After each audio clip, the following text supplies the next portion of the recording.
देश की सबसे पसंदीदा बहस के शो देश की बहस डिबेट शो देश की बहस में दीपक चौरसिया का अपने दर्शकों और मेहमानों को सादर नमस्कार।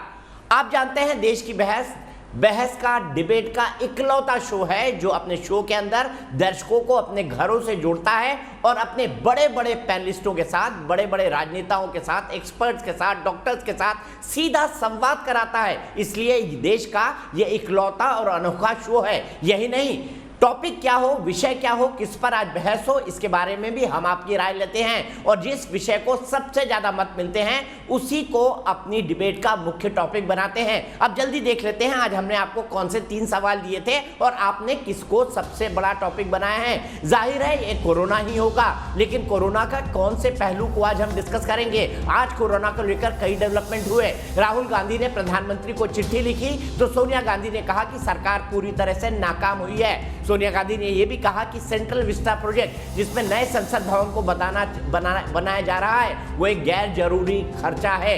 इसीलिए 93% लोगों ने कहा है कि कोरोना कहर की आड़ में सेंट्रल विस्टा का विरोध क्यों, क्योंकि नए संसद भवन को बनना है। 2022 में भारत की आजादी की 75वीं सालगिरह है और 75वीं सालगिरह जब मनाई जाएगी उस वक्त मोदी सरकार ये चाहती है कि नए संसद भवन के अंदर अधिवेशन हो। पुराना संसद भवन जो अंग्रेजों ने बनाया था, 100 साल पुराना है, वो अब क्षमताएं लेने में असमर्थ है और आगे के लिए तैयारी करनी है। माना यह जा रहा है कि यह संसद भवन बनने के बाद 100 साल काम करेगा और स्टेट टू आर्ट टेक्नोलॉजी होगी। इसके अलावा सेंट्रल विस्टा प्रोजेक्ट क्या है? सेंट्रल विस्टा प्रोजेक्ट में नए सरकारी इमारतें बनाई जाएंगी। आने वाले कई लंबा ये प्रोजेक्ट है, 2022 तक नहीं पूरा होने वाला। इसमें नए घर भी बनाए जाएंगे, नए दफ्तर भी बनाए जाएंगे और ऐसे दफ्तर बनाए जाएंगे जो स्टेट टू द आर्ट हो। पूरा बदल दिया जाएगा विजय चौक से इंडिया गेट को। क्या ये गैर जरूरी खर्चा है? क्या संसद भवन को बनाना रोक देना चाहिए? आज सोनिया गांधी ने कहा कि सरकार पूरी तरह विफल है और इस विफलता के बीच वो करोड़ों रुपए खर्च कर रही है सेंट्रल विस्टा प्रोजेक्ट यानी नए संसद भवन को बनाने में, जिसको रोक देना चाहिए। राहुल गांधी ने आज एक पत्र लिखकर यहां तक कह दिया कि भाई भारत के चलते ही दुनिया भर में अब संक्रमण फैल रहा है, ऐसा लोग कह रहे हैं। अब राहुल गांधी ने क्या ये कहकर भारत का अपमान किया है? राहुल गांधी ने एक बार कहा था कि लॉकडाउन बिल्कुल नहीं लगना चाहिए, अब वो कहते हैं लॉकडाउन लगना चाहिए। उनका हृदय परिवर्तन कैसे हुआ? इन सब मुद्दों पर बात होगी। हमारे साथ 2 खास मेहमान होंगे, डॉक्टर संबित पात्रा और कांग्रेस के आलोक शर्मा जी। लेकिन उससे पहले देख लेते हैं आज का कोरोना अपडेट क्या है। कोरोना की दूसरी लहर लगातार कहर बरपा रही है। जहरीले वायरस से पूरे देश में त्राहिमाम मचा है और कोरोना के खिलाफ जंग में सरकार हर मोर्चे पर युद्ध स्तर पर प्रयास में जुटी है। लेकिन विपक्षी दल महामारी का सामना करने की जगह सेंट्रल विस्टा को निशाना बनाकर राजनीतिक रोटियां सेकने लगे हैं। कोरोना की लड़ाई में सकारात्मक भूमिका निभाने की जगह ट्विटर वॉर छिड़ चुका है और कांग्रेस नेता राहुल गांधी ने ट्वीट किया है कि सेंट्रल विस्टा आपराधिक बर्बादी है। इस वक्त लोगों की जिंदगी को बचाने पर ध्यान दें, न कि एक नए घर को पाने के काम के लिए। दूसरी ओर केंद्रीय मंत्री हरदीप सिंह पुरी ने राहुल गांधी के ट्वीट पर पलटवार करते हुए कहा कि सेंट्रल विस्टा पर कांग्रेस का प्रवचन गजब है। सेंट्रल विस्टा परियोजना की लागत सालों से 20,000 करोड़ रुपए है। सरकार ने टीकाकरण के लिए लगभग 2 गुना राशि आवंटित की है। इस साल भारत का स्वास्थ्य बजट 3 लाख करोड़ से ज्यादा था। हम अपनी प्राथमिकताएं अच्छे से जानते हैं। सेंट्रल विस्टा के मास्टर प्लान के मुताबिक देश के सभी राज्यों के सभी सांसदों के लिए, चाहे वो किसी भी पार्टी से हो, नया संसद भवन तैयार हो रहा है। यानी आने वाले सालों में देश के लिए राज्यसभा और लोकसभा में मंथन यहीं से होगा। लेकिन कुछ विपक्षी दल कोरोना काल के गंभीर चुनौतियों से निपटने में साथ देने की जगह एक अलग ही मुद्दे पर सरकार को घेरती दिख रही हैं, जबकि अन्य दूसरे राजनीतिक दल भी मौके पर चौका लगाने की फिराक में हैं। कोई भी प्लानिंग पेंडिंग रखी जा सकती है। अभी हमारे जो आर्थिक हालात है, क्या हम अफोर्ड कर सकते हैं? हमारे लिए प्राथमिकता क्या होनी चाहिए? अभी पंचायत स्तर तक कुछ न कुछ हॉस्पिटलाइजेशन की, बेड्स की व्यवस्था हो, ऑक्सीजन की व्यवस्था हो। कांग्रेस अध्यक्ष सोनिया गांधी ने प्रधानमंत्री नरेंद्र मोदी से सर्वदलीय बैठक बुलाए जाने की मांग की है। राजनीति के जानकार भी मानते हैं कि फिलहाल देश की सभी राजनीतिक पार्टियों को कोरोना के खिलाफ जंग में साथ देना चाहिए। आज लोगों को ऑक्सीजन नहीं, दवाइयाँ नहीं, हॉस्पिटल में बेड नहीं और कोरोना से पूरा देश जूझ रहा है। इस वक्त हम पैसा किसी बिल्डिंग स्ट्रक्चर पे खर्चा करें, ये बहुत असंवेदनशीलता और अमानुषता भी हो सकती है। प्रधानमंत्री नरेंद्र मोदी आज भी दिन भर एक्शन में रहे। वो लगातार मुख्यमंत्रियों, राज्यपालों, मेडिकल जगत के लोगों समेत देश की सेना, दुनिया के नेताओं से और सभी मंत्रालयों के संपर्क में हैं, ताकि मुंह फाड़े खड़ी महामारी को मात दी जा सके। ये बात सही है कि हालात इस वक्त बेहद गंभीर हैं और कोरोना के खिलाफ जंग बड़ी है, लेकिन वक्त की नजाकत को समझने की जगह राजनीति के नए पैंतरे ढूंढना कितना जायज है, यही सवाल देश की बहस में आज उठाए जा रहे हैं। तो दोस्तों, आपको पता है देश की बहस में हम एक सवाल भी पूछते हैं, और आज का सवाल क्या है ये हम आपको बता दें। आज हमने सेंट्रल विस्टा यानी नए संसद भवन से जुड़ा ही सवाल पूछा है। आज का सवाल हम आपको ग्राफिक्स के जरिए दिखा देते हैं। सवाल ये है कि क्या नए संसद भवन का बनना कोरोना काल के चलते रोक देना चाहिए? ये हमारा सवाल है। हाँ या ना में आप जवाब दे सकते हैं। आपका जवाब बेहद महत्वपूर्ण होता है, क्योंकि ये पब्लिक ओपिनियन बनाता है। क्या कोरोना की वजह से नए संसद भवन का काम रोक देना चाहिए? हाँ या नहीं में आप जवाब दे सकते हैं। आप हमारी वेबसाइट पर जा सकते हैं, आप हमारे मोबाइल ऐप का इस्तेमाल कर सकते हैं, आप हमारे ट्विटर हैंडल पर जा सकते हैं, आप हमारे फेसबुक पेज पर जाकर भी वोट कर सकते हैं। कार्यक्रम के बारे में अगर आपकी कोई राय है, सुझाव है, आप कार्यक्रम के अंदर शामिल होना चाहते हैं, तो आप हमें 9711002266 पर व्हाट्सएप कर दें। सीधे अपने दोनों मेहमानों को जोड़ता हूं। डॉक्टर संबित पात्रा, भारतीय जनता पार्टी के राष्ट्रीय प्रवक्ता, खुद पेशे से एक डॉक्टर हैं। आलोक शर्मा जी, भारतीय जनता पार्टी के राष्ट्रीय प्रवक्ता, दोनों मेरे साथ हैं। सबसे पहले संबित जी आपसे शुरुआत करूंगा। सोनिया जी ने भी कहा कि भाई सेंट्रल विस्टा यानी नए संसद भवन को बनाना एक गैर जरूरी खर्चा है और इसको तुरंत रोका जाना चाहिए। सरकार को क्यों लगता है कि संसद भवन को इस वक्त बनाया जाना चाहिए? क्या आजादी की 75वीं सालगिरह 2022 में मनाई जानी है, ये उद्देश्य है, या सरकार इसको किस व्यू में से देखती है? देखिए दीपक भाई, जहां तक कि सेंट्रल विस्टा का सवाल है, प्रथम दृष्टया जब ये कहा जाता है कि देश में इस प्रकार का एक प्रकोप चल रहा है, पेंडेमिक चल रहा है, लोग मर रहे हैं, लोग तकलीफ में हैं, तो इतना बड़ा प्रोजेक्ट चलाने की क्या आवश्यकता है? तो प्रथम दृष्टया लगता है बिल्कुल ये सही बात है, ऐसा तो होना नहीं चाहिए।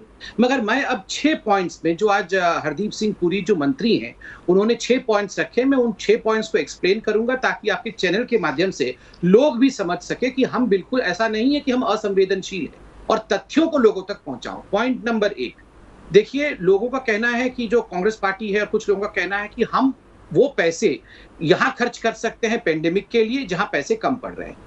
20,000 करोड़ का ये प्रोजेक्ट है। बिल्कुल सही बात है कि ये प्रोजेक्ट 20,000 करोड़ का है, मगर ये एक लंबा चलने वाला और फेज प्रोजेक्ट है। तो अभी जो प्रोजेक्ट चल रहा है वो 20,000 करोड़ का नहीं चल रहा है। ये प्रोजेक्ट वर्तमान में 2 टेंडर इसने इशू किए हैं। नए पार्लियामेंट बिल्डिंग का टेंडर जिसका 862 करोड़ रुपया का टेंडर है, और दूसरा टेंडर है rejuvenation of the central Vista Avenue, जिसके लिए 477 करोड़ का टेंडर है। केवल 2 टेंडर इशू हुए हैं। ये 20,000 करोड़ रुपए का टेंडर तो अनेकों वर्षों में जब ये पूरा होगा तब जाके खर्चा होगा, नंबर 1। उसके कंपैरिजन में 3 लाख करोड़ रुपए हेल्थ बजट के लिए इस बार बजट में दिया गया। 35,000 करोड़ रुपए वैक्सीन के लिए दिया गया, जिस अमाउंट को और बढ़ाया भी जाएगा। तो इसलिए ये किसी प्रकार का संशय नहीं होना चाहिए। दूसरा संशय लोगों का कहना है कि क्या मोदी जी अपने घर को बनाने के लिए और पार्लियामेंट बनाने के लिए आतुर हो रहे हैं। देखिए, इसका सबसे पहले रिकमेंडेशन उस समय Ramesh ji urban development minister थे कांग्रेस पार्टी के। 2012 में रमेश जी ने ये चिट्ठी स्पीकर ऑफ इंडिया को लिखा था कि अब ये पार्लियामेंट फंक्शन करना संभव नहीं है, और सेंट्रल विस्टा, उस समय नाम सेंट्रल विस्टा नहीं था, मगर प्रोजेक्ट अमूमन वैसा ही था कि एक नए पार्लियामेंट बिल्डिंग की और उसके साथ साथ नया पैराफिलियर एवेन्यूज की आवश्यकता है, इसको ग्रांट दिया जाए। 14 को जब हम सरकार में आए तो हमने ग्रांट दिया, ये यूपीए सरकार की भी डिमांड। तीसरी बात यहां कहा जा रहा है कि ये तो पैसा खर्चा है, ये इस महामारी के समय नहीं होना चाहिए। मैं इसको कहता हूं हिपोक्रेसी। आप हिपोक्रेसी देखिए, महाराष्ट्र में आप कुछ दिन पहले आपने देखा होगा, महाराष्ट्र सरकार ने एक टेंडर निकाला 900 करोड़ रुपए का, जो कि वहां के एमएलए हॉस्टल को बनाने के लिए टेंडर था। एमएलए हॉस्टल क्या अभी बनना चाहिए? क्या अगर महामारी महाराष्ट्र में सबसे अधिक हुआ तो एमएलए हॉस्टल बाद में नहीं बनना चाहिए? जिसके एवज में महाराष्ट्र की सरकार करी, ये तो पुराना प्रोजेक्ट था, हम इसको लागू कर रहे हैं। तो ये सेंट्रल विस्टा भी तो पुराना प्रोजेक्ट था। ठीक उसी प्रकार छत्तीसगढ़ की कांग्रेस सरकार ने नए विधानसभा का निर्माण के लिए भी टेंडर जारी करने का निर्णय ले लिया है। तीसरी और आखिर मतलब अंतिम बात मैं कहना चाहूंगा कि आप इस जो पूरा का पूरा प्रोजेक्ट है, देखिए इस प्रोजेक्ट में सैकड़ों लोगों को एम्प्लॉयमेंट मिल रही है, skilled, semi skilled and highly skilled. जो लोग अनस्किल्ड भी हैं, जो लेबरर्स हैं, उनको एम्प्लॉयमेंट मिल रहा है। और आज के डेट में एम्प्लॉयमेंट की सख्त आवश्यकता है, इसको छीनने की कोई आवश्यकता नहीं होनी चाहिए। और एक बात मैं बता दूं, देखिए कोरोना से सरकार जरूर लड़ रही है, मगर किसी भी कीमत पे गवर्नेंस स्टैंड स्टिल नहीं हुआ है। हर विभाग अपना अपना काम कर रही है, कोई भी विभाग अपने कामों को बंद करके शटर डाउन वाले सिचुएशन पे नहीं आई है। सबको अपना काम करते भी देना चाहिए। ठीक है, सीधे मैं आलोक शर्मा जी के पास चलता हूं। आलोक शर्मा जी, मानता हूं कोरोना है, मानता हूं ये संकट का काल है, मानता हूं दूसरी लहर में हम उतना अच्छा नहीं कर पाए जितना हमको करना चाहिए था, लेकिन क्या सरकारें काम करना रुक जाएं? क्या भारत का नया संसद भवन उसको नहीं मिलना चाहिए, और वो भी 2022 तक, जिसकी रिकमेंडेशन खुद कांग्रेस की सरकार ने 2012 में की थी?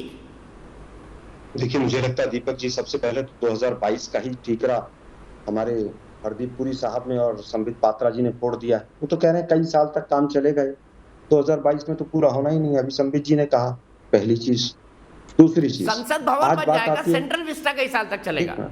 एक मिनट सर, 2022 की तो बहुत सारी और भी घोषणाएं थी कि डबल हो जाएगी किसानों की आमदनी। हो गई क्या? सबको घर मिल जाएगा, सबको छत मिल जाएगी। इतने लंबे चौड़े वादे हैं, मेरे पास पूरी लिस्ट पड़ी है मोदी जी के भाषणों की। 2022 तक क्या क्या हो जाएगा? केवल एक अपना घर और सेंट्रल विस्टा बनना था, वो बनेगा। दूसरी चीज, अनेकों वर्षों में, अभी कहा साहब, तो अनेकों वर्षों का प्रोजेक्ट है। संबित जी के शब्द है, मेरे नहीं। दूसरा शब्द इन्होंने कहा 3 लाख करोड़ का बजट हमारा हेल्थ का है। अरे भाई, हम तो पूछ रहे हैं 35,000 करोड़ वैक्सीनेशन के लिए रखा था भाई बजट में, उसमें से कितने खर्च हो गए? और पीएम केयर्स फंड में कितना पैसा आया और उसमें से कितना खर्च हो गया, जरा वो बता दीजिए। इन्होंने कहा साहब छत्तीसगढ़ की सरकार ने भी अपने प्रोजेक्ट को अप्रूवल दी है। उन्होंने भी कहा है कि नया विधानसभा बनना चाहिए, बनना शुरू नहीं किया है, कोई बजट अलोकेशन नहीं किया है। इन्होंने कहा साहब एम्प्लॉयमेंट मिलेगी, 7 साल से एम्प्लॉयमेंट तो दे रहे थे, फिर क्या जरूरत पड़ी थी कि भाई 20,000 करोड़ खर्च करके एम्प्लॉयमेंट देंगे? इतनी मेहनत की मोदी साहब ने कि 45 वर्षों में सबसे ज्यादा अनएम्प्लॉयमेंट बढ़ा दी। देश के पहले प्रधानमंत्री हैं, कोरोना से पहले के आंकड़े बता रहा हूँ। इन्होंने कहा साहब गवर्नेंस तो पूरी तरह से चल ही रही है। बिल्कुल चल रही है साहब, गवर्नेंस तो पूरा देश देख रहा है, शमशानों पे लाइन लगी हुई। अब मैं मुद्दे पर आता हूँ कि क्यों नहीं होना चाहिए, ये क्रिमिनल वेस्टेज क्यों? सबसे पहला, जब इतना बुरा हाल हो देश के अंदर के एक निकम्मी सरकार ऑक्सीजन डिस्ट्रीब्यूशन के लिए कमेटी तक नहीं बना पाए और central Vista project essential items की लिस्ट में हो, तो ऐसा ही लगता है कि कोई एक राजा जो है, स्वघोषित फकीर जो है, वो अपने महल के लिए ज्यादा चिंतित है। प्रायोरिटी क्या होनी चाहिए आज की तारीख में, वो इंपॉर्टेंट है। दूसरा, जरूरत क्या ये 1975, मान लीजिए अगर 75 वर्ष की वर्षगांठ के बाद ये 76वें साल में हो जाएगा, तो क्या उसमें कोई प्रलय आ जाएगी? क्या प्रलय आज आई हुई है, सुनामी आज आई हुई है। दूसरा विषय, लीगल एंगल। आपको याद होगा 7 दिसंबर को सुप्रीम कोर्ट में लास्ट डेट थी, 10 तारीख को शिलान्यास था। ये पुराना प्रोजेक्ट नहीं था, संबित जी झूठ बोल रहे हैं कि ये पुराना प्रोजेक्ट था। 10 तारीख को शिलान्यास हुआ है और 7 तारीख को सुप्रीम कोर्ट में डेट थी। और तुषार मेहता का जो हलफनामा है, जिसमें सुप्रीम कोर्ट ने 1 दिन नहीं दिया था इनको जवाब देने के लिए, कहा था 5 मिनट में सरकार अपना स्टैंड क्लियर करे। और उस ऑर्डर को पढ़िए सुप्रीम कोर्ट वाले को संबित जी, उसमें लिखा है पूरी सुनवाई होने तक कोई काम ना हो, शिलान्यास की परमिशन है आपको, बाकी बंद कर दीजिए, कोई मेजर चेंजेस नहीं होंगे। सुप्रीम कोर्ट नाराज था कि हम आपकी बात का सम्मान कर रहे हैं, आप हमारी बात का सम्मान करेंगे। ये सुप्रीम कोर्ट की ऑब्जर्वेशन है। निर्माण कार्य आप नहीं करेंगे, आपके ऊपर अगर दबाव है तो आप बताइए कौन सा दबाव है कि आपको तुरंत चाहिए। आज तक जवाब नहीं गया सुप्रीम कोर्ट को कि क्या दबाव है कि पार्लियामेंट इसी समय कोरोना के समय में चाहिए। 1 मिनट, अंतिम बात कहना चाहूंगा मैं। आपने एक बात कही कि राहुल गांधी जी ये कह रहे हैं कि हमारा अंतरराष्ट्रीय जगत में बदनामी हो रही है। आप मीडिया चेक कीजिए इंटरनेशनल का, कि आप कह रहा है मीडिया, लाशों की लाइन लगी है, अभी भी हमें अपनी मतलब छवि की चिंता है। श्रीलंका जैसे देश ने हमारी फ्लाइट्स को कैंसिल कर दिया है।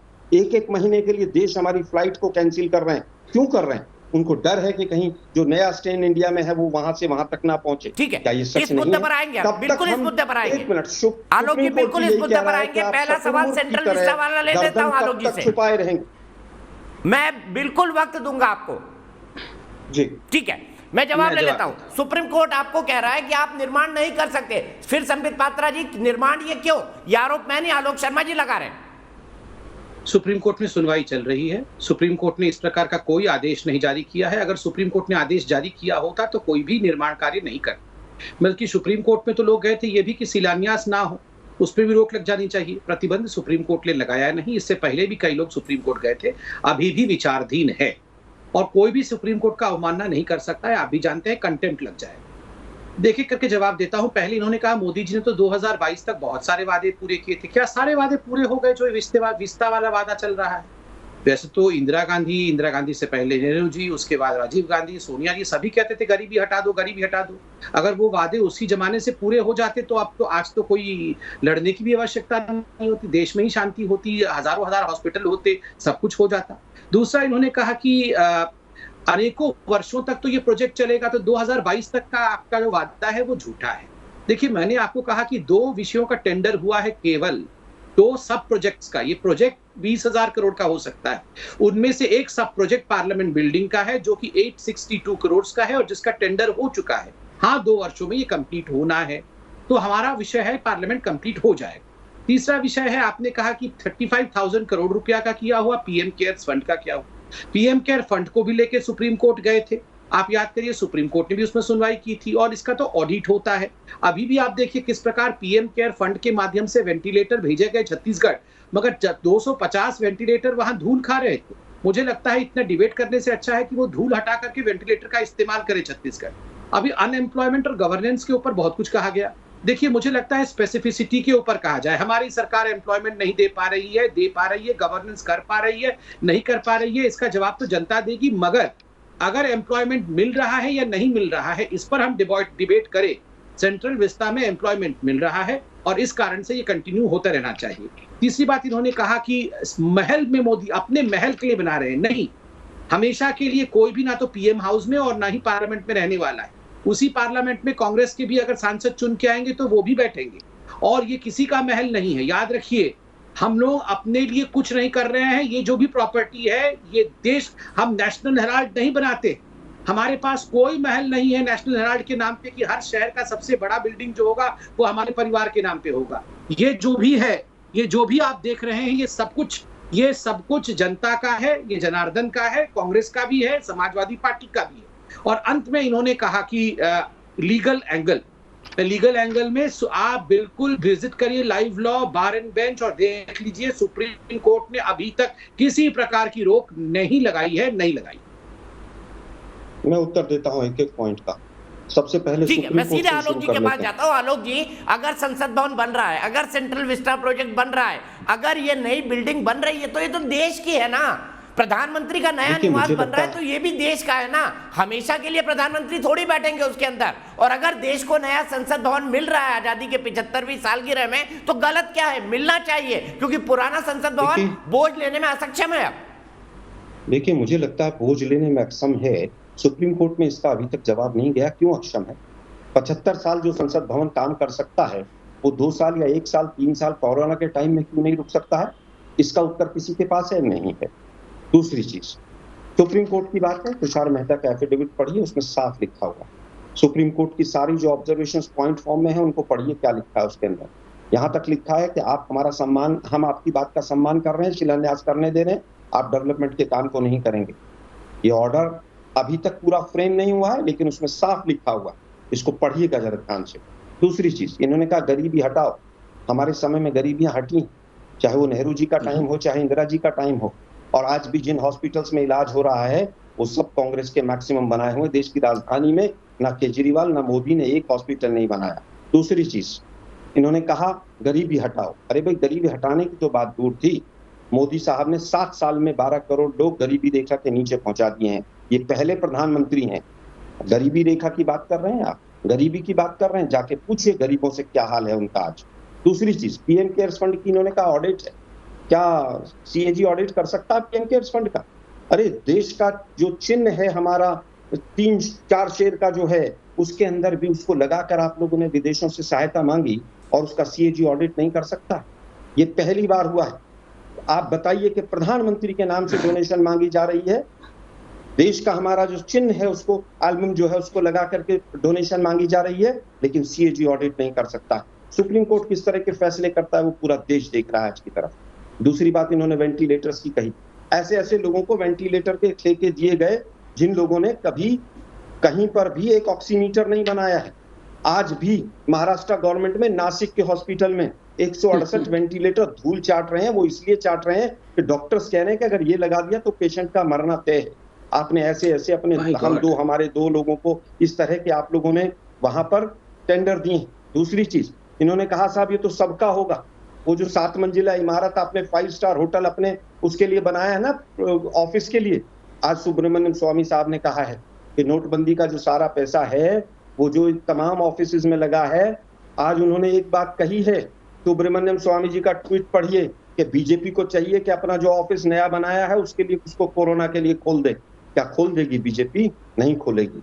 नोटबंदी के बाद हर जिले में जो कार्यालय बना था उसका क्या हुआ प्रभु? वो कौन यूज कर रहा है? जनता यूज कर रही है क्या?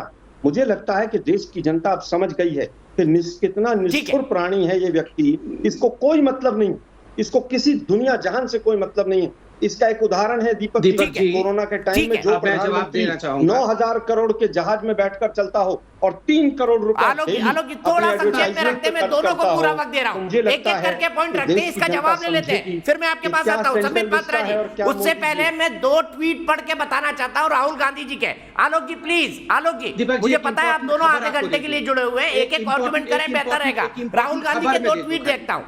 राहुल गांधी, संबित जी आप दोनों का मिलकर जवाब दीजिएगा। राहुल गांधी ने क्या कहा? राहुल गांधी ने पहले कहा लॉकडाउन लगना चाहिए और एक में लॉकडाउन बिल्कुल फेल हुआ रहा है, अब वो कह रहे हैं लॉकडाउन लगना चाहिए। ये कंफ्यूजन क्यों है राहुल गांधी के मन में? संबित जी ये जानना चाहता हूं। और आलोक जी की बात का जवाब कि ये तो गैर जरूरी खर्चा है, आपने तो नोटबंदी की मनी से अपना ऑफिस बना लिया, ये आरोप लगा रहे हो। देखिए अभी मैं आपको खबर दे दूं कि Supreme Court declines to hear the plea to stop work of Central Vista work. Supreme Court ने मना कर दिया कि हम इसको एंटरटेन नहीं करेंगे, सेंट्रल विस्ता के वर्क के ऊपर दिल्ली हाईकोर्ट सुनवाई करे। तो अभी तो कम से कम सेंट्रल विस्ता को लेकर जो बातें कही जा रही थी वो बातें विराम हो गई ना उस पे। ये कह रहे थे सुप्रीम कोर्ट ने ऐसा कह दिया, सुप्रीम कोर्ट अभी आप देख लीजिए न्यूज अभी सुप्रीम कोर्ट में हुआ है। सुप्रीम कोर्ट ने डिक्लाइन कर दिया है कि हम इस पे सुनवाई नहीं करेंगे और हम काम को नहीं रोकेंगे, क्योंकि मई 17 को दिल्ली हाईकोर्ट सुन रही है, इस पूरे विषय को दिल्ली हाईकोर्ट ही सुनेगी। तो ये बहुत बड़ा धक्का कांग्रेस पार्टी को है। दूसरी बात है, आप याद करिए ये वही कांग्रेस पार्टी है जो कांग्रेस पार्टी कह रही थी कि ये पीएम केयर फंड को लेके और उनके लोगों को सुप्रीम कोर्ट ही भेजा था, उल्टा वहां धक्का खा के सुप्रीम कोर्ट से वापस आना पड़ा। और पीएम केयर फंड जो पीएम रिलीफ फंड होता था जिसमें कांग्रेस पार्टी और सोनिया जी अध्यक्षा रही इतने वर्ष तक, उसका ऑडिट सीएजी नहीं करता था, उसका ऑडिट उनके घर के चार्टर्ड अकाउंटेंट करते थे। इतने वर्षों तक उनके घर के चार्टर्ड अकाउंटेंट करते थे, सोचिए जरा पीएम रिलीफ फंड का। तीसरी बात, इन्होंने हमारे ऑफिस की, हमारे दफ्तरों की बात की। कोई भी पॉलिटिकल पार्टी अपना दफ्तर बना सकता है, अपना ऑफिस बना सकता है। मैं तो नेशनल हेराल्ड बिल्डिंग की बात कर रहा हूं। पूरे भारतवर्ष के हर राज्य में इनके दफ्तर हैं, हर कैपिटल में, भोपाल से लेके लखनऊ से लेके दिल्ली में लेके 5,000 करोड़ का। मोदी जी को निष्ठुर कहते हैं, कम से कम सोनिया जी की तरह विदेशी तो नहीं है, इंडियंस का दर्द को समझते हैं मोदी जी। सोनिया जी क्या जानी इंडियंस के दर्द को, वो तो बाहर की हैं। वो तो 5,000 करोड़ रुपए लेकर जिस प्रकार से उन्होंने खुद अपना प्रॉपर्टी बनाया है पूरे हिंदुस्तान में, वो क्या बात कर रही है हमारे पॉलिटिकल ऑफिसेस की। पॉलिटिकल ऑफिसेस क्या कांग्रेस पार्टी की नहीं है? क्या कांग्रेस पार्टी ने अपने पॉलिटिकल ऑफिसेस को खोल दिया है? दीपक जी उत्तर दूं मैं?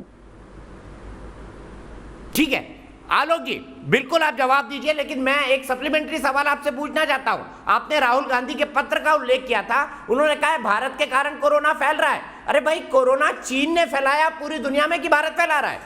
ये तो स्थापित तथ्य है ना। तो राहुल गांधी अगर आज की बात लिख रहे हैं तो पुरानी बात भी लिख देते कि दुनिया में कोरोना तो चीन की वजह से फैला है, ये भी लिखना चाहिए उनको लेटर में। देखिए बिल्कुल, वो शायद अगली बार जब ट्वीट करेंगे तो आपसे पूछ के करेंगे। फिलहाल तो जो तमाम देश जो हैं हमारे हवाई जहाजों पर और हमारे पैसेंजर्स पर बैन लगा रहे हैं, की जरूरत नहीं, उनके बहुत अच्छे कलाकार हैं। दीपक जी मुझे लगता है कि आज जो हालात, मेरा काम सवाल पूछना है, मैं सवाल पूछ रहा हूँ आलोक जी, और वही संबित पात्रा से भी पूछ रहा हूँ।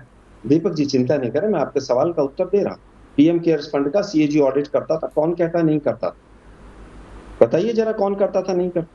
सोनिया जी को जो लोग आज भी विदेशी कहते हैं, क्या सुप्रीम कोर्ट के और तमाम चीजों का वो सबका अपमान करते हैं? क्या संविधान का अपमान करते हैं जो आज भी सोनिया गांधी जी को विदेशी कहते हैं? खैर उनका स्तर वही है, वो वहीं पर रहेंगे। 5,000 करोड़ की प्रॉपर्टी हो गई, 10,000 करोड़ की प्रॉपर्टी हो गई और 50,000 करोड़ की प्रॉपर्टी हो गई, उनका पुराना पूरी तरह से आदत रही। दूसरी चीज, 7 दिसंबर का जो पहले दिन का सुप्रीम कोर्ट का ऑर्डर है उसको पढ़िए जरा, क्या है तुषार मेहता का एफिडेविट क्या है, जरा पढ़ लीजिए।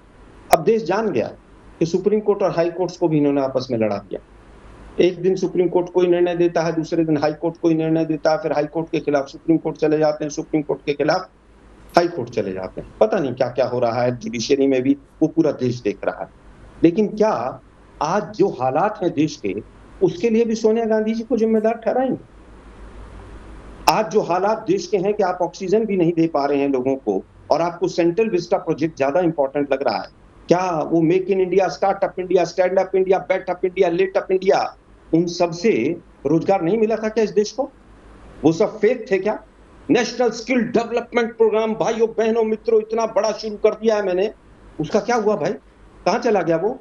मैं दीपक जी एक आपके शो पर एक डिस्क्लोज करके जा रहा हूं कि अगले 1 साल के अंदर अंदर 2 करोड़ बच्चे, कम से कम 2 करोड़ बच्चे ड्रॉप आउट होंगे इस देश के अंदर। कम से कम 10,000 स्कूल और कॉलेज बंद होंगे अगले 1 साल के अंदर। ये सिलसिला शुरू हो चुका है। आपको सेंट्रल विस्टा प्रोजेक्ट नजर आ रहा है? 2 करोड़ बच्चे जो 7वीं 8वीं से लेकर कॉलेज तक हैं, या तो वो आर्थिक अभाव में या पढ़ाई, क्योंकि वो मीडियोकर थे। एक बार पढ़ाई का सिलसिला जब 1-1.5 साल तक छूट जाएगा, क्योंकि मैं एजुकेशन फील्ड से ताल्लुक रखता हूं, उसके बाद वो वापस उस ट्रैक पर नहीं आ पाएंगे। सरकार का कोई ध्यान नहीं है। सेंट्रल विस्टा प्रोजेक्ट बनना चाहिए। जीएसटी में रात को 12 बजे घंटा बजना चाहिए। नोटबंदी होनी चाहिए, क्योंकि इंदिरा गांधी नहीं कर पाई थी और मोदी जी का 56 इंच का सीना है। रिजल्ट 0 बटा सन्नाटा। देश को क्या मिला उस जीएसटी जो बुरी तरह से इंप्लीमेंट किया? नोटबंदी से क्या मिला? तब भी यही कहे गए थे, अभी जवाब ले लेते हैं। बात कहना चाहूंगा, तब भी यही कहा गया था कि कांग्रेस देशद्रोही है और कांग्रेस के पास काला धन है, इसलिए कांग्रेस विरोध कर रही है और तमाम मीडिया चैनल्स ने ये दिखाया। लेकिन जब एक वेव चली गई और दूसरी वेव दस्तक दे रही थी दरवाजे पर, उस समय पर मोदी जी को वो हिंदू रीति रिवाज से करके, क्योंकि चुनाव के 4 राज्यों के अंदर उनको दिखाना था कि मैं पता नहीं क्या कर रहा हूं। कब तक आप अपनी छवि के चक्कर में गरीबों को मरवाओगे? देश की अर्थव्यवस्था आज इस हालात पर है। 23% जीडीपी माइनस में जाने के बाद भी आप लोग नहीं जाग रहे हैं। डिवैल्यूएशन ऑफ मनी करने की हालत है। आप तमाम इकोनॉमिस्ट को सुनिए कि अगर 2 से 3 महीने में इकोनॉमी को नहीं संभाला तो पिछले 40 साल आलोक भाई रिपीट कर रहे हैं, दुर्भाग्यपूर्ण है। ठीक है। मनीष शर्मा जबलपुर से मेरे एक दर्शक, उसके बाद आरपी सिंह के पास इसका जवाब लूंगा। मनीष शर्मा जी, क्या नए संसद भवन का काम रुकना चाहिए?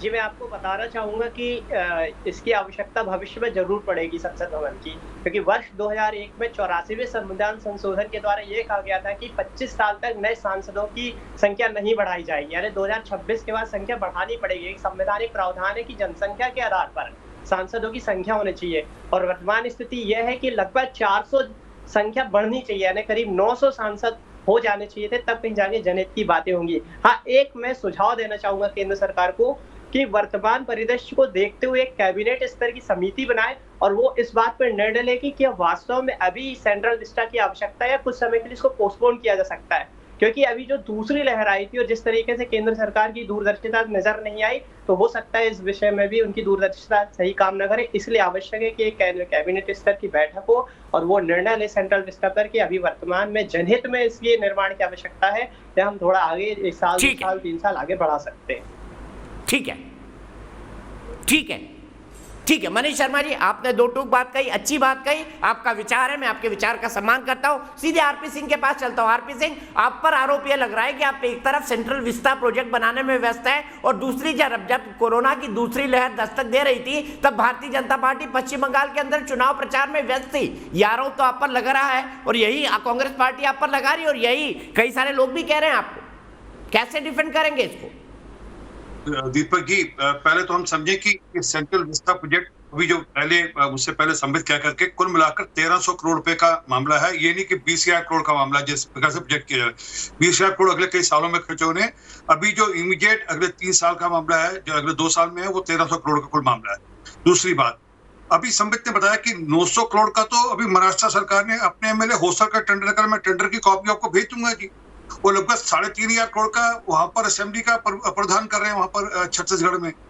इश्यू ये नहीं है कि हम समझते हैं कि प्रायोरिटी क्या है, इसलिए प्रायोरिटी जब बताई गई कि 35,000 करोड़ रुपया सरकार ने मार्क किया है, जिसके तहत हर आदमी को फ्री वैक्सीनेशन मिल रही है। आज प्रदेश भी कर रहे हैं और देश की सरकार भी कर रही है कि हम हर गरीब आदमी को वैक्सीनेशन फ्री लगे, इसकी चिंता करें। परंतु समस्या है कि कांग्रेस को तो विपत्ति में संपत्ति ढूंढनी है।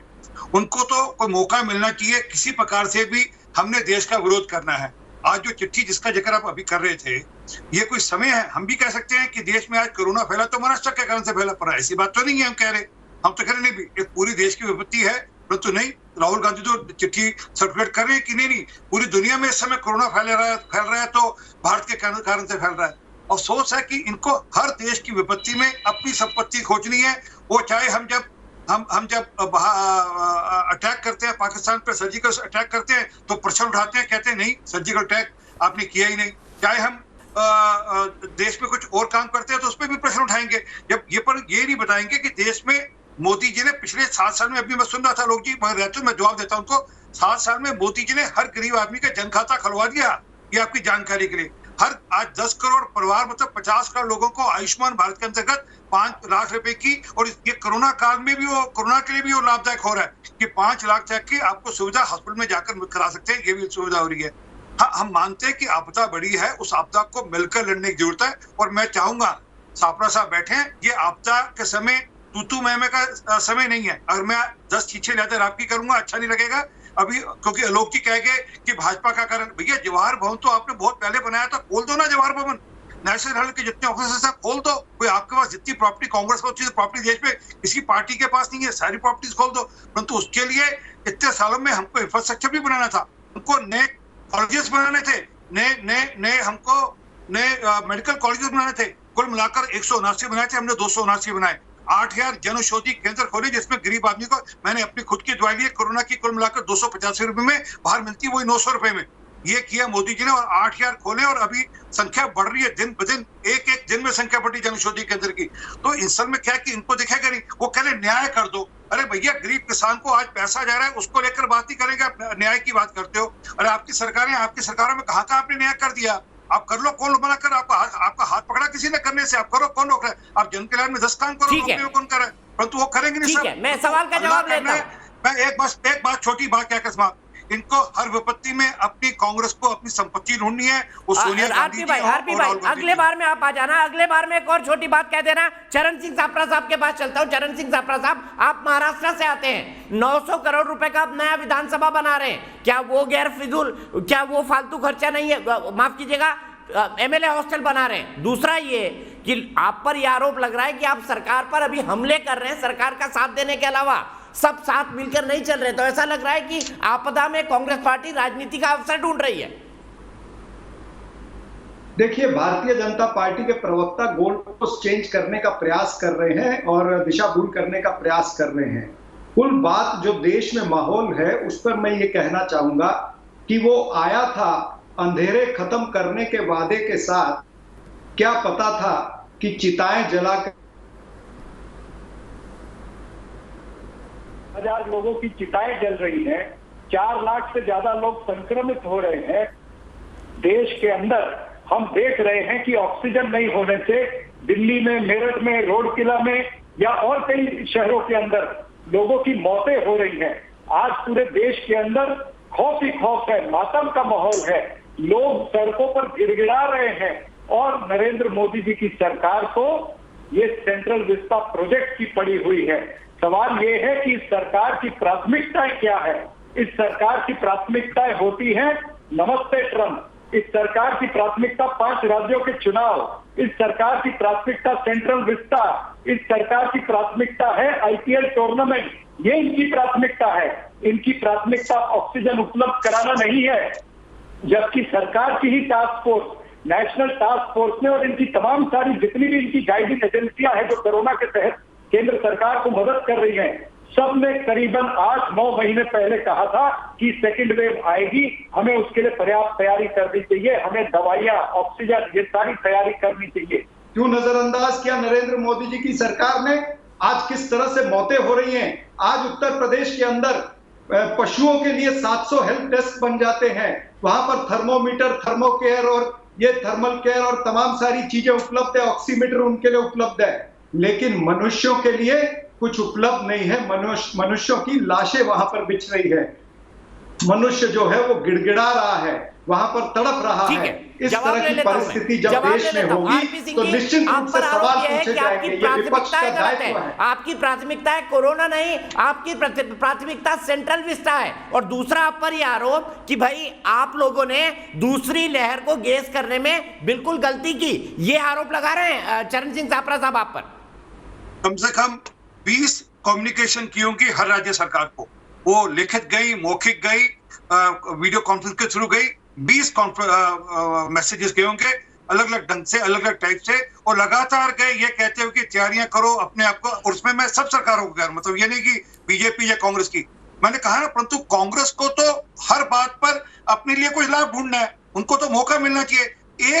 एक सुझाव ऐसा दिया सोनिया गांधी जी ने, राहुल गांधी ने, ये और कर ले तो और अच्छा होगा, ये और कर ले तो और अच्छा होगा। मैं कई बार सोचता हूँ, एक कौवा आता है मेरे सुबह आकर बैठता है, वैसे ही राहुल गांधी रोज सुबह आकर अपना एक ट्वीट कर देते हैं, कौ कौ कौ, परंतु कुछ निकलता नहीं कौ कौ करने से।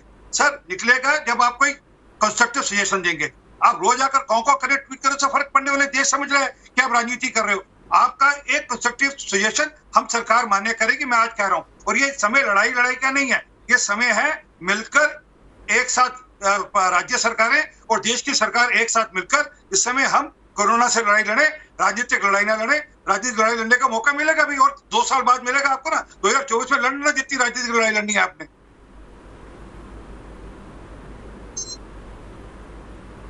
तो चरण सिंह सापरा साहब 2024 तक इंतजार कर लीजिए, और अगर सरकार असफल हुई है तो आपके लिए तो बेहतर है, आपको एक अवसर मिलता है कि सरकार असफल हो गई, इन असफलताओं को आप दिखाएंगे और आगे चुनाव जीतेंगे। दीपक जी, लोकतंत्र में विपक्ष का दायित्व होता है कि कहीं पर सरकार अगर गलती करे तो उसे पॉइंट आउट करना पड़ता है, उनको चेताया जाता है, उनको बताया जाता है। लेकिन ये तो इतने अहंकारी हैं कि ये कोई बात मानने के लिए तैयार ही नहीं है। आज देश के अंदर जिस हिसाब से परिस्थिति है, मुर्दों के आंकड़े छुपाए जा रहे हैं, मुर्दे और आप लाशों पे राजनीति कर रहे हैं, चिता पर ज्यादा मुर्दे वहां पर नजर आ रहे हैं। इस तरह की परिस्थिति जब देश में बन जाती है तो निश्चित रूप से प्रश्न पूछने पड़ते हैं। आज मुर्दे आपने देखे होंगे, आपके सब टीवी चैनल बता रहे हैं कि साइकिल पर मुर्दे की लाश जा रही है, वहां पर कोई हाथ गाड़ी पर जा रही है, या फिर ऑटो रिक्शा में मुर्दा जा रहा है। क्यों जा रहा है ये सब? क्या देश में मरने के बाद भी लोगों को सम्मान नहीं मिलेगा? मैं ये कहना चाहता हूं कि वैक्सीनेशन सर्टिफिकेट पर भी लगा रहे हैं, वहां पर भी मुर्दों के आंकड़े छुपाए जा रहे हैं, छत्तीसगढ़ पे भी लगा, पंजाब पे भी लगा। मेरी बात पूरी होने दीजिए। मैं तो ये कहता हूं कि नरेंद्र मोदी जी को फोटो छपाने का इतना शौक है, मेरी बात पूरी होने दीजिए एक सेकंड। उनको फोटो छपाने का इतना शौक है कि उन्होंने अपने वैक्सीनेशन सर्टिफिकेट पर भी अपनी फोटो लगाई है। एक फोटो जरा लोगों के डेथ सर्टिफिकेट पर भी लगा के देखें, क्योंकि लोग इनको लंबे समय तक याद रखेंगे कि जब मोदी का प्रशासन था तब इतनी मौतें हुई थी, ऑक्सीजन नहीं मिल रही थी। जो 5 ट्रिलियन की इकोनॉमी की बात कर रहे थे वो साधारण ऑक्सीजन नहीं दे पाए, रेमडेसिविर नहीं दे पाए, टोसिलिजुमाब नहीं दे पाए, हमको दर दर भटकना पड़ा। ऐसे विदेश से हमको ये सारी चीजें मंगानी पड़ी। जबकि सुनामी भी आई थी तो इस देश ने कभी बाहर के देशों से चीजें नहीं मंगाई, लेकिन आज ये कोरोना की सुनामी को कंट्रोल करने में विफल है, ये पूरा देश देख रहा है। कमाल की बात है। मैं 2 प्रश्न इनसे पूछूंगा, शांतनु और विवेक श्रीवास्तव दोनों का डिबेट में जोड़ूंगा। आरपी भाई आधा सेकंड सिर्फ। अच्छा ठीक है, आरपी भाई बताइए, कोरोना की सुनामी को रोकने में आप असफल रहे हैं और जगह जगह वो कह रहे हैं कि लाशों के आंकड़े अब तो लोग छुपाने लगे हैं, और ये आरोप मैंने कहा आपकी सरकारों पर भी लगा है। ये आंकड़े छुपाने वाला मामला आज हो नहीं सकता, क्योंकि आज सारा डिजिटल युग है, कोई छुपा सकेगा नहीं आंकड़े। परंतु इनको लाशों पर राजनीति करनी है। इनकी पंजाब सरकार अभी फिर आंदोलन करा रही है किसानों का, वहां पर फिर बॉर्डर पे, दिल्ली बॉर्डर पर किसान भेज रहे हैं, कैप्टन साहब फिर भेज रहे हैं, उनको रोकेंगे नहीं। इनकी बहन जी, इनकी अरे रोका ही तो सुनो, फिर विषय आएगा, वो फिर ये आपकी कहा दीदी जाएगा प्रियंका कि आपने वाड्रा, आईपीएल प्रियंका टूर्नामेंट को वाड्रा इजाजत की थी, फिर ये विषय आएगा कि कुंभ मेला को इजाजत प्रियंका की वाड्रा, थी, फिर ये विषय आएगा कि गुजरात के अंदर किस तरह से हजारों की संख्या में औरतें मिट्टी का वो पर्व मनाने के लिए ये क्या चल रहा है। आपके नेता जाकर आपकी मुश्किल सरकारें से जहां केरल पर के अंदर, ढीली है, आपके नेता वहां जाकर क्यों आवाज नहीं सुनाई दे रही है, सरकार जो है कोरोना को कंट्रोल नहीं कर पाई है, ये वस्तुस्थिति है। कि ये लड़ाई मिलकर लड़नी है हमको, लाशों पे राजनीति मत करो आप मिलकर लड़ने के लिए हम तैयार हैं, लेकिन आप लोग मिलकर लड़ने के लिए तैयार नहीं है।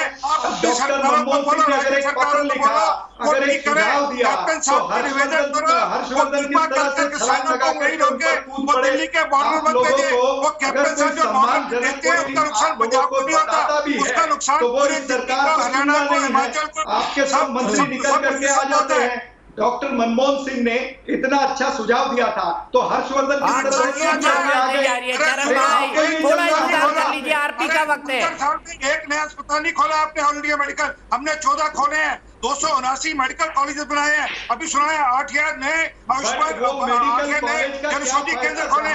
स्टाफ ही नहीं है।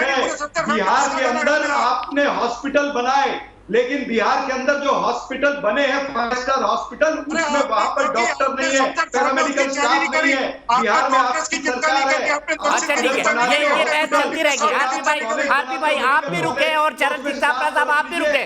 मैं शांतनु गुप्ता के पास जा रहा हूँ, सिर्फ शांतनु का ऑडियो प्लीज। चरण भाई, आरपी भाई एक दूसरे पर ना बोले, दर्शकों को कोई आवाज सुनाई नहीं पड़ती है। शांतनु जी, क्या कोरोना के नाम पर नए संसद भवन का विरोध उचित है? देखिए दीपक भाई, मैं काफी देर से दोनों प्रवक्ताओं को सुन रहा हूं। जो जितनी मेरी समझ है, शायद इन लोगों की ज्यादा समझ, जो सेंट्रल विस्टा का प्रोजेक्ट बहुत लंबे समय से पास हो रखा है, सारी सुप्रीम कोर्ट ने भी उसको मान्यता दी है। जो उसका 2000 करोड़ का बजट है, वो 6 साल का बजट है, और वो एक साल में 3-3.5 हजार करोड़ बनता है। उसमें बहुत सारे हजारों लोगों को, इंजीनियर्स को, डिजाइनर्स को, मजदूरों को उसमें नौकरी मिलती है। और ऐसे बहुत सारे प्रोजेक्ट अलग अलग, एक्सप्रेसवे हैं, ऑडिटोरियम है। आजकल टेंडर दीपक भाई आप किसी भी राज्य का दे सकते हैं, आप राजस्थान का, पंजाब का, तेलंगाना का, किसी का भी टेंडर ऑनलाइन देख सकते हैं। और मैंने आपकी डिबेट में आने से पहले हर की वेबसाइट खोली, सब में 100-500 हजार करोड़ के टेंडर हैं भवनों के निर्माण के। तो एक चीज में, और बहुत सारे लोगों को, और देखिए जो कोरोना का बजट है वो तो 35,000 करोड़ का एक साल का बजट है। ऐसा नहीं है कि मैंने उस बजट को निकाल के सेंट्रल विस्टा बना लिया है, सारे विभाग चल रहे हैं। और ये कह देना, सापरा साहब तो बहुत बड़े नेता हैं कि आईपीएल सरकार चला रही है, इलेक्शन सरकार चला रही है, ये तो बहुत बड़ी मतलब सियासत से बात है। और जो आपने यूपी की बात करी, वो सुबह से फेक न्यूज चल रही है। सापरा जी, आप क्यों फेक न्यूज में आ रहे हैं? यूपी सरकार ने कहा है कि गौशाला, बस मैं छोटी सी बात कहूंगा, क्या सरकार इतनी असमर्थ है कि वो आईपीएल रोक नहीं सकती थी? देखिए आईपीएल से कुछ भी नहीं हुआ। आईपीएल में जैसे ही 2-3 प्लेयर को, देखिए आईपीएल एक बड़ी टेक्निकल बायो बबल के रूप में चलता है, आपको पता हो। जैसे ही बायो बबल ब्रेक हुआ, 3 लोग संक्रमित भेज दिया गया, आईपीएल सस्पेंड कर दिया गया। आईपीएल से कुछ नहीं हुआ ना, आईपीएल से कुछ नहीं हुआ, ये कोई तर्क नहीं है, ये कोई तर्क नहीं है। और जो आपने कहा गौशाला में गाय के लिए ऑक्सीमीटर भेजा जा रहा है, वो फेक न्यूज है। आप शिकार हुए हैं। वो जो गौशाला में क्या ये सरकार असमर्थ है आईपीएल को रोकने के लिए? और ऑक्सीमीटर भेजा गया। सबके बीच में ना बोलिए प्लीज। चरण भाई, मैं किसी को डाउन नहीं करना चाहता, प्लीज बीच में मत बोलिए। शांतनु प्लीज कंक्लूड करिए कि भाई क्या सरकार असमर्थ है आईपीएल को? नहीं, आप बोलिएगा ना, अपने समय में बोलिएगा। सापरा जी, मैं आपको इतनी देर से सुन रहा था। मैं बस यूपी में, क्योंकि यूपी से आता हूँ, यूपी में बहुत सारी पुस्तकें लिखी हैं। जो आप एक फेक न्यूज का शिकार हो गए, उत्तर प्रदेश में गौशाला, उत्तर प्रदेश में जहां भी जानवरों की बसावट है, वहां पे निर्देश दिए गए, वहां पे जो कर्मचारी हैं उनको ऑक्सीमीटर और थर्मल स्क्रीनिंग करी जाए। वो गायों के लिए नहीं है, गायों के लिए ऑक्सीमीटर बड़े अलग तरह के होंगे। जो नॉर्मल ऑक्सीमीटर उससे गायों की ऑक्सीजन आप नहीं चेक कर सकते, उनको गायों की थर्मल स्क्रीनिंग नहीं कर सकते। वो वहां के कर्मचारियों के लिए है। वो फेक न्यूज कुछ लोगों ने चलाई थी, कुछ चैनलों ने, आप उसका शिकार मत होइए। तो देखिए, इस समय मेरे ख्याल से सबको ये बात कहनी चाहिए, वैक्सीन लगवाएं, वैक्सीन लगवाएं, वैक्सीन लगवाएं। मैं तो इंतजार कर रहा हूं कब अखिलेश यादव की फोटो आएगी वैक्सीन लगाते हुए भाजपा की, और कब आएगी राहुल गांधी की फोटो वैक्सीन लगाते हुए। इस समय दीपक जी, मेरे हिसाब से तो एक ही सोल्यूशन है, वर्ल्ड ओवर। मैं विदेश में पढ़ा हूं, मेरे बहुत सारे मित्र हैं विदेशों में। एक ही सोल्यूशन है, हर आदमी कह रहा है वैक्सीन लगवाएं, वैक्सीन लगवाएं, वैक्सीन लगवाएं। इस तरह की तू मैं से, और जितने प्रोजेक्ट चले अच्छी बात है। जो प्रोजेक्ट अगर कोरोना गाइडलाइंस को फॉलो करते हुए ठीक है एग्जीक्यूट हो रहे हैं, उससे तो केवल मजदूरों को काम ही मिल रहा है, इंजीनियर्स को काम मिल रहा है। इस समय इकोनॉमी जितनी चलती रहे चलने दीजिए उसको। ठीक है, मैं सीधे विवेक श्रीवास्तव जी के पास चल रहा हूं। विवेक जी बहुत दिन बाद मेरे शो में आए हैं, बहुत मिस कर रहा था विवेक जी, आप शो में नहीं आ रहे थे, पता नहीं क्या कारण था, लेकिन मेरा सवाल बड़ा सीधा है, क्या सरकारें अपना काम रोक दे क्योंकि कोरोना आया है? वो चाहे लेफ्ट की सरकार हो, वो चाहे राइट की सरकार हो, वो चाहे कांग्रेस की सरकार हो, वो चाहे शिबू सोरेन की, हेमंत सोरेन की सरकार हो, क्या सब अपना काम रोक दे? देखिए, कुछ काम तो आपको रोकने पड़ेंगे। सेंट्रल विस्टा का प्रोजेक्ट और ये एम्प्लॉयमेंट की बात कर रहे हैं, ऐसे बहुत सारे अलग अदर कंस्ट्रक्शन प्रोजेक्ट्स हो सकते थे जिससे एम्प्लॉयमेंट लोगों को मिलती। ये प्रधानमंत्री सिर्फ अपने सपने पूरे करने के लिए कि एक और नया महल बनेगा जिसमें प्राइम मिनिस्टर रेजिडेंस होगा। क्या गलत है विवेक जी इसमें? नहीं, संसद आप सुनते रहिए, हम इस पे पहले डिबेट कर चुके हैं। संसद हो चाहे प्रधानमंत्री का घर हो, ये अभी प्रायोरिटी नहीं है। आपके देश में ऑक्सीजन नहीं है और ऑक्सीजन की कमी सिलेंडरों से लोग मरे हैं और हमें शर्मिंदा होना चाहिए। और ये कंस्ट्रक्शन प्रोजेक्ट छोड़ करके जितना पैसा हो कहीं से ला करके पहले रिसोर्सेज लाइए। डिबेट होती है कि फौज आने जा रही है, लेकिन ऑक्सीजन की कमी, दवाई की कमी, वैक्सीन की कमी में फौज करेगी क्या? एक साल से हमारी तैयारी क्यों खराब थी? क्या जरूरत पड़ी थी इस सरकार को पिछले 3 महीने में इतना सारा ऑक्सीजन एक्सपोर्ट करने के लिए जब देश में ऑक्सीजन नहीं था? पूरी उम्मीद है आपको इतना पब्लिक फाइनेंस आता है कि उतना पब्लिक फाइनेंस आपको आता है कि वो रिसोर्सेज की कमी नहीं है। कहानी नहीं सुना रहा हूँ, यहाँ पे आपके तर्क में हंस रहा हूं। सड़कों पे लोग मर रहे हैं, प्रधानमंत्री को रिजाइन देना चाहिए। और क्या आरएसएस बीजेपी में कोई पढ़ा लिखा प्रधानमंत्री? लोग तो केरला में भी मर रहे हैं, पिनराई विजयन रिजाइन कर रहे हैं क्या? ये कैसा तर्क है? प्रधानमंत्री बना के आपने बिठा दिया है जो सिर्फ कपड़े बदलने में, कुंभ मेला, चुनाव, आईपीएल, यह सरकार निर्णायक सरकार नहीं है। क्या आईपीएल और बीजेपी, ये इसमें भारतीय जनता पार्टी और आरएसएस में कोई पढ़ा लिखा इंजीनियर, देश की 135 करोड़ जनता के बहुमत के साथ वो जीते हैं। बहुमत है, अगर बहुमत फेल हो गया है, मेरे मित्र विवेक श्रीवास्तव जी, मेरे भाई विवेक श्रीवास्तव जी, देश की जनता 135 करोड़ जनता के बहुमत से वो जीते हैं। प्रजातांत्रिक मूल्यों से और प्रजातांत्रिक तरीके से तय हुए मुख्यमंत्री है। शांतनु उनका इस तरह से विरोध करना चाहिए। नहीं, सुनिए, ये तो बिल्कुल ऐसा तर्क है कि आईपीएल मोदी करा रहे हैं, चुनाव मोदी करा रहे हैं, कुंभ मोदी करा रहे हैं, नमाज, हैदराबाद में फोटो देखिए, वहाँ पे ईद उल फितर पे नमाज पढ़ी जा रही है, रमजान का महीना नमाज पढ़ी जा रही है, वो मोदी करा रहे हैं। तो देखिए अब आपका तर्क इस स्तर पे पहुंच गया है, आपका तर्क इस स्तर पे पहुंच गया है कि उस पे कोई विश्वास नहीं करेगा कि आईपीएल सरकार करा रही है, इलेक्शन कमीशन भी नहीं है सरकार। और आपने केरला में चुनाव नहीं लड़ा, आपने केरला में चुनाव नहीं लड़ा, आप कैसे जीत गए बिना चुनाव लड़े? नहीं, पिनराई विजयन ने 1,500 नहीं होती है, समझे? पिनराई विजयन ने 1,500 रैली करी है। पिनराई विजयन घर पे क्यों नहीं बैठ गए? आपको भी नहीं लड़ना था चुनाव, सिर्फ सरकार नहीं बनानी थी, कोरोना चल रहा था देश में, आपने बाइकआउट क्यों नहीं किया चुनाव का? कुंभ के मेले ना सारी पार्टियों आप लड़े तो सारे पार्टियों की मीटिंग बुलाते, कोई ना लड़ता। आप करे तो सेवा, ये करे तो, अरे भैया ग्राउंड ले लीजिए ना। आपने तबलीगी जमात, आप चुनाव क्यों लड़े मुझे बताइए ना। विवेक श्रीवास्तव, आप चुनाव क्यों लड़े? कोरोना चल रहा था, नहीं लड़ते, बोलते थे कोरोना के संकट में हम चुनाव नहीं लड़ेंगे। कोरोना है, पिनराई विजयन ने 95% व्यक्ति क्या बात करते हैं? जब कोरोना की लहर केरल से ही पहली शुरू हुई थी, ये आपको भी पता होना चाहिए। केरल से ही दूसरी लहर शुरू हुई थी और उसी वक्त शुरू हुई थी जब आप चुनाव लड़ रहे थे। केरल में आज 9 दिन का लॉकडाउन लगा है। इस प्रधानमंत्री को मैनेजमेंट नहीं आता। ठीक है, आप चुनाव लड़े तो ठीक, बिल्कुल नहीं, सबको बाइकआउट करवाइए। आप करे तो माया, ये करे तो काया था। इलेक्शन कमीशन आप करे तो लीला और ये करे तो लीला, ये कौन बिल्कुल नहीं, ये इलेक्शन कमीशन ने करवाया है, बीजेपी के कहने पे करवाया है, और कुंभ के मेले को रोकना चाहिए। अब इलेक्शन कमीशन पर आ गए, अब इलेक्शन कमीशन पर आ गए। मैं सीधे चलता हूँ, नवनीत कुमार जी मुरादाबाद से मेरे दर्शक जुड़ गए। नवनीत जी सुनिए,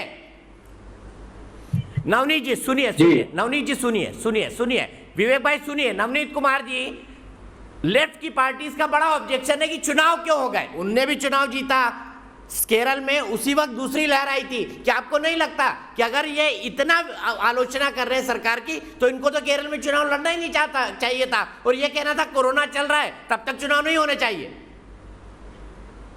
जी बिल्कुल जी, ये विपक्ष की जो पार्टी थी लेफ्ट को, उनको भी इस चीज से ऑब्जेक्शन होना चाहिए था कि चुनाव अभी कोरोना के चलते नहीं किए जाए, उन्हें पोस्टपोन किया जाए।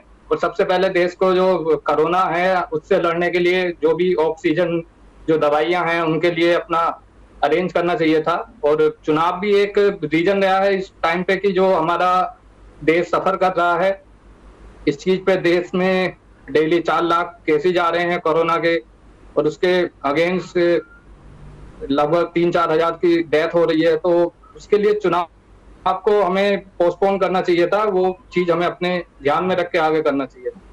और इस टाइम पे एक और ठीक है, बिल्कुल सही कहा नाम लीजिए आपने। मैं आपकी बात से ही आगे की बहस बढ़ाऊंगा, लेकिन डिबेट में जरूर पूछूंगा विवेक श्रीवास्तव जी से। इस बात पर फंस गए भैया, अगर कोरोना था, प्रधानमंत्री चुनाव लड़ रहे थे, आप मना कर देते विवेक श्रीवास्तव जी, आपको किसने रोका था? क्योंकि आपको दूसरी बार सत्ता पाना था केरल के अंदर, इसीलिए आपने भी मना नहीं किया। ब्रेक के बाद यही सवाल पूछूंगा और यही से बहस शुरू होगी ब्रेक के बाद।